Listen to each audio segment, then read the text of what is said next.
Юнузбек Евкуров поручил руководителям муниципальных образований совместно с Управлением по делам религии и главами религиозных общин провести превентивные мероприятия с целью недопущения политизации проповедческого служения в мечетях республики.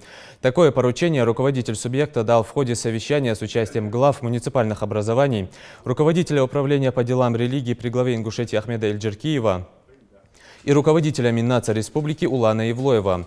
По мнению лидера субъекта, имамы в своей деятельности не должны руководствоваться политической парадигмой или интересами определенных духовных институтов. Общим приоритетом и власти, и религии является стремление к укреплению мира и благоденствия, сказал Юнузбек Евкуров.